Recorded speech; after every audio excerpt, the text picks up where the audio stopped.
So for this unit, we're going to start taking a look at relations and functions, which is largely going to play into how we can relate using tables, graphs, and all these other methods, varieties of data, and how they correlate to each other. Now, when talking about the Cartesian coordinate system, like you can read through this and look at the, René Descartes, who came up with this idea of graphing the data on a two-dimensional plane with a vertical axis, a horizontal axis, and then having positive and negative possibilities for all of them.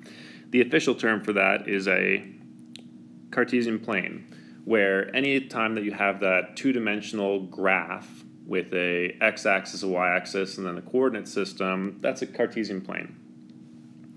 We always call the point where the two axes cross the origin, which is just a fancy way of saying at the point of 0 and 0. X is 0 and y is 0.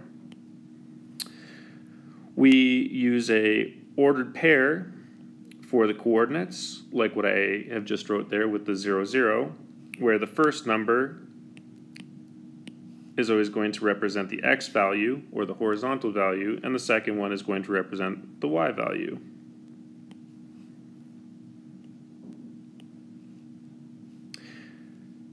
When we're stating these, because we can have the possibility where there's four possibilities: x is positive, y is positive, x is positive, y is negative, x is negative, y is positive, or they are both negative. That's where we have the quadrants that splits up the Cartesian plane.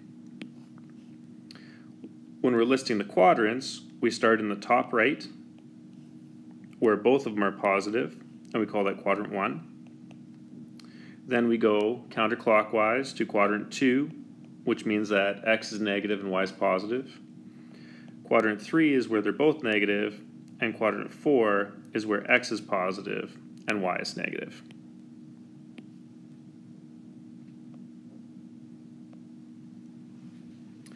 So, if I complete the following by writing the coordinates of the points represented by the letters on the grid, if I go to the point of A, then I can see that here I need to go from the origin right by 2, so I have a positive 2 for x, and I need to go up by 4, so I have a positive 4 for y.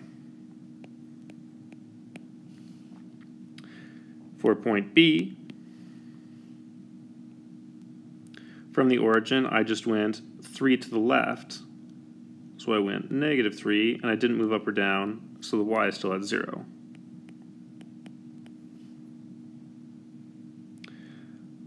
For point C, I can see that here I went right 6, so I have positive 6 for x, and I went down by 3, so negative 3 for y.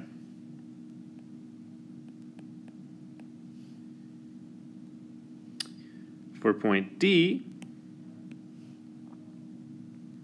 I didn't move left or right from the origin, so the x value is still 0, and I went down 3, so it's negative 3 for y. And the origin, we should always know, stays the same. It's at the point of 0, 0. Now, if I'm writing the coordinates of the point in the second quadrant is 1 counterclockwise from the top right, which means that it's in this range here. And we can see that the only point in there is point E here, where this occurs at negative 2 and positive 3. So I could say that this is going to be E, which is at negative 2 and positive 3. The one that's in quadrant 3 is going to be down in this region, and we can see that that is point F here. And remember, quadrant 3 is when they're both negative. So I have negative 4 for x and negative 3 for y.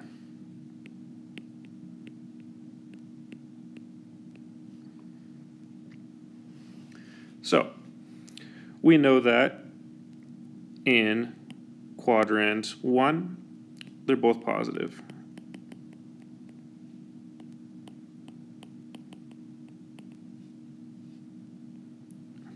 when I rotate to quadrant 2, then the x becomes negative, but the y is positive. In quadrant 3, it's when they're both negative.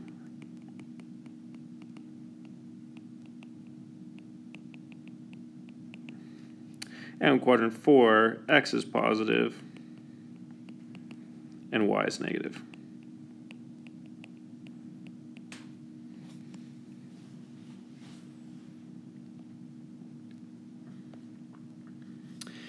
If I'm describing a pictorial pattern using a linear relationship, here we can see that 3 toothpicks are used to create a single triangle, right here.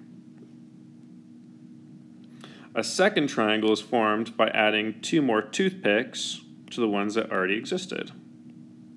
And now I have 2 triangles that are touching each other. Then we can add a third triangle in here by adding 2 more toothpicks again.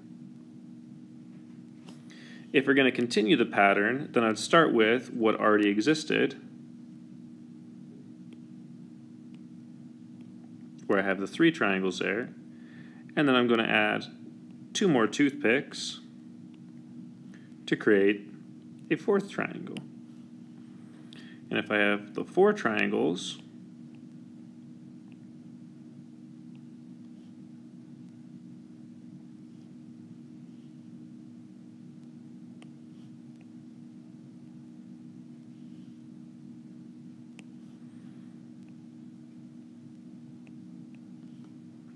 then I'd add 2 more toothpicks to create a 5th triangle. So we can state the relationship that exists between the number of triangles and the number of toothpicks required to create them. To create 1 triangle, I needed 3 toothpicks. To create 2 triangles, I needed to add 2 more to the one that came before it, so I needed 5 toothpicks in total. For 3 triangles, I need 7 toothpicks. 4 triangles, I need 9. And 5, I needed 11. If I'm going to represent this on the grid, then one of the key components is I need to state what the lines are going to represent. Well, I know I'm going to start at the point of 0, 0. And in this case, because I've gone up to 11, for the number of toothpicks, for P, I'm going to see how many lines I have here. I have 1, 2, 3, 4, 5, 6, 7, 8, 9, 10, 11, and 12. And because I have 12, I'm going to state that every line is going to be worth 1. So I'd call this 2, 4, 6, 8, 10, and the top there is going to be 12. Because I only have 5 of them, but I have 1, 2, 3, 4, 5, 6, 7 lines for the x, I'm just going to make each one of these worth 1. I'm going to try and use as much of my graph space as possible, but still make sure that I can fit all of my data on my graph. And then I'm going to label the points. At 1, it's 3. At 2, it's 5. 3 is 7. 4 is 9. And 5 is 11.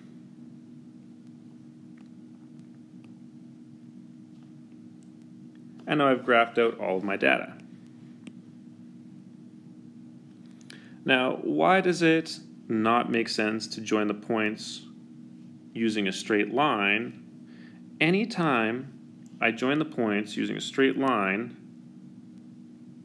it means that any point along that line, even between the exact points, is a possible solution or possible set of values that I can use.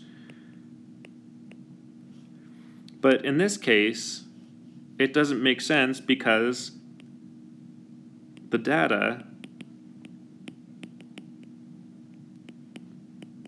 is not continuous.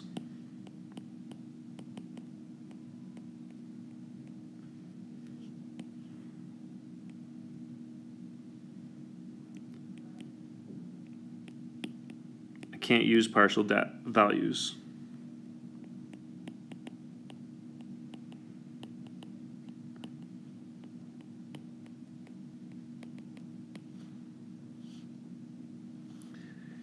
This means that I couldn't use 4 toothpicks to create 1.5 triangles. Either I have a triangle or I don't have a triangle. Either I've used a full toothpick or I haven't used a full toothpick. If I'm describing in words the relationship between the number of toothpicks and the number of triangles, I could say the number of toothpicks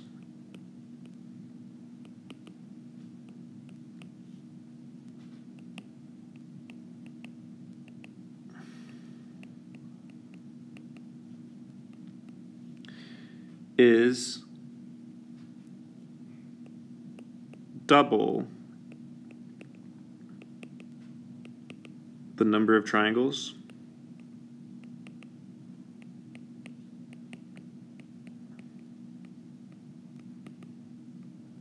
plus 1.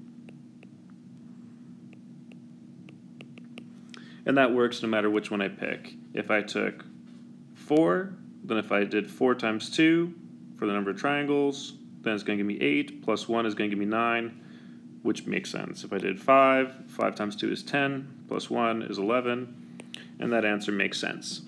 If I'm writing this as an equation, in this case, we're going to call it a function, but for right now we'll say it's an equation.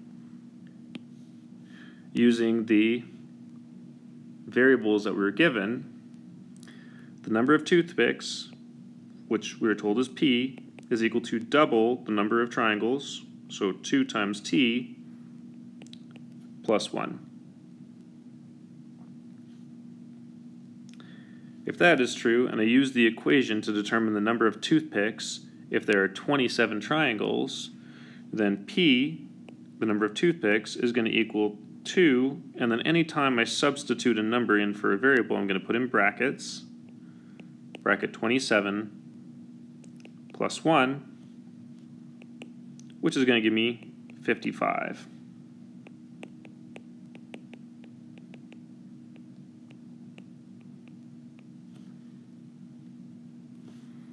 If I knew that there was 83 toothpicks, I need to figure out how many triangles I have, then I'm going to substitute in 83 for the p-value for toothpicks, and then I'm going to isolate for t. So the first thing I'd have to do is I would have to subtract this 1 from both sides of the equation and say that 82 is equal to 2t, and then I'm going to divide both sides by 2 and say that 41 is equal to t, sorry, it's a capital T,